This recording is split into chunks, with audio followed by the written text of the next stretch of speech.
সুশাসনে পুলিশের দুর্বলতায় নেশার সাম্রাজ্য, নেশার কারবার কতটা বিস্তার হয়েছে তা এই ঘটনা আরেকবার প্রমাণ করল। সরিলাম নতুন বাজারে বিকাশ দেবনাথের দোকানে, সেখানে পুলিশ হানা দিয়ে বিশাল পরিমাণ নেশা সামগ্রী উদ্ধার করতে পেরেছে। স্টেশনারি দোকানে নেশা সামগ্রী বিক্রি হওয়ার খবর অনেক আগেই পুলিশের কাছে ছিল এলাকার সমস্ত অংশের মানুষের কাছে, ছিল বাজার কমিটি থেকে শুরু করে প্রায় প্রত্যেকের কাছে, কিন্তু কোনো এক অজ্ঞাত কারণে সেখানে পুলিশের অভিযান চলে না। স্টেশনারি দোকানের আড়ালে মাদক সামগ্রী বিক্রির যে অভিযোগ রয়েছে, যারা জেনেও না জানার ভান করেছেন, তথাকথিত মণ্ডল নেতা থেকে শুরু করে বাজার কমিটি থেকে শুরু করে পুলিশ থেকে শুরু করে যারা এতদিন বিষয়টি জেনেও না জানার ভান করেছেন, অবশেষে পুলিশের নতুন শুদ্ধি অপারেশন সেখানে অভিযান সংঘটিত। এই দুর্গাপুজোর মরশুমে সেই স্টেশনারি দোকানের আড়ালে নেশা সামগ্রী বিক্রির বিরুদ্ধে অভিযান চালিয়েছে। দোকান মালিক পুলিশ আসার খবর পেয়ে ছুটে যান, পালিয়ে যান। সূত্রের দাবি, পুলিশের অভিযানের খবর আগেই পৌঁছে দেওয়া হয়েছে বিকাশ দেবনাথের কাছে, কারণ দীর্ঘদিন ধরে বিকাশ দেবনাথের সঙ্গে পুলিশের একটা নিবিড় সম্পর্ক রয়েছে বলে যাওয়ার ক্ষেত্রে কিন্তু পুলিশ বাধ্য হয়ে এখন লোক দেখানো কিছু সামগ্রী সেখানে উদ্ধার করতে হবে, কারণ শুধু অপারেশন তো চালাতে হবে।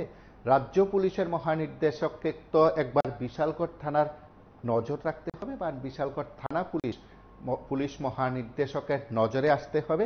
তার জন্য সরিলাম বাজারে হঠাৎ করে নতুন বাজারে সেখানে স্টেশনারি দোকানের আড়ালে নেশা সাম্রাজ্যের যে বিস্তার ঘটানো হয়েছে সেখানে অভিযান চালানো হয়। যদিও বিকাশ পালিয়ে গেছেন, কিভাবে পালিয়ে গেছেন? সূত্রের দাবি, পুলিশ আসার খবর, পুলিশেরই একজন, তিনি লাভবান পুলিশ, তিনি খবর পৌঁছে দিয়েছেন বলে পালিয়ে যেতে সুযোগ হয়েছে। সেদিক থেকে মণ্ডল নেতা, বাজার কমিটি, তাদের কি প্রতিক্রিয়া থাকবে, তাদের কি বক্তব্য থাকবে? তথাকথিত সমাজসেবী যারা নেশামুক্ত ত্রিপুরার স্লোগান দিচ্ছেন, তাদের কি ভূমিকা? পুলিশ কি তাদেরকে লজ্জা দিয়েছে, না পুলিশ সেখানে দায়বদ্ধতায় কিংবা দায়িত্ব পালন করেছে সে প্রশ্ন উঠতে শুরু করেছে, নাকি লোক দেখানো? অন্যত্র কেন অভিযান নেই, এই প্রশ্ন কিন্তু উঠতে শুরু করেছে।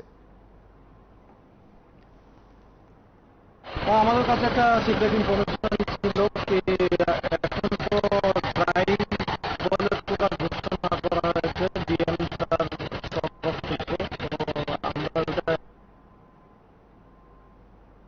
এন্ট্রি করার জন্য ঠিকভাবে সবদিকে আমাদের নজরদারি আছে। এবং ইনফরমেশন ছিল কি দোকানে এয়ারটেল কিছু অবৈধ মাল বিক্রি করা হয়, তাই মালিক পেলাম না, কিন্তু বাকি সেই বিষয়টাকে কেন্দ্র করে বলবো, লেখা মানে বইয়ে থাকার বাস্তবের মধ্যে মানে ডিফারেন্স আছে।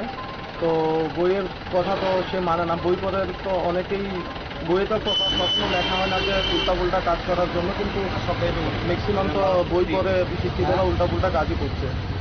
আমি ওর নাম বিকাশ আর আমরা প্রসিকিউশন রিপোর্ট পাঠাবো কোর্টে। ও সমন এই জায়গাটা চলিলাম কি বাজারটা চলিলাম নতুন বাজার, মানে প্রচেষ্টা চলবে কি মানে নেশামুক্ত রাখার জন্য, যাতে দুর্গাপূজাটা মানে ঠিকভাবে, যারা এখন উঠতি বয়সের ছেলে মেয়েরা আছে তারা মদ থেকে বিরত থাকার জন্য, কারণ ওটা থেকে অ্যাক্সিডেন্ট হয়, প্লাস অন্যান্য এলো সিচুয়েশন গুলো অ্যারেঞ্জ করে, যেটি আমাদের ইভেন সব প্রশাসনিক দায়িত্ব আছে। মানুষ পুজোতে যাচ্ছে, মহিলা গুরু মানুষ, তাদের সবারই প্রবলেম হয়। আমি SI Prosenjit Debnath, Bishalgarh police station. আপনারা শুনলেন সেখানে পুলিশের তরফ বক্তব্য। সর্বত্র কি অভিযান জারি থাকবে, নাকি এখন এই উৎসব মুখর দিনগুলোতে জারি থাকবে? সমগ্র বিষয়গুলো নিয়ে উঠল। এতদিন ধরে বাজার কমিটি তথাকথিত যারা নেশামুক্ত ত্রিপুরা গড়ার স্লোগান দিয়ে বাজার গরম করছেন, তাদের কি ভূমিকা থাকবে?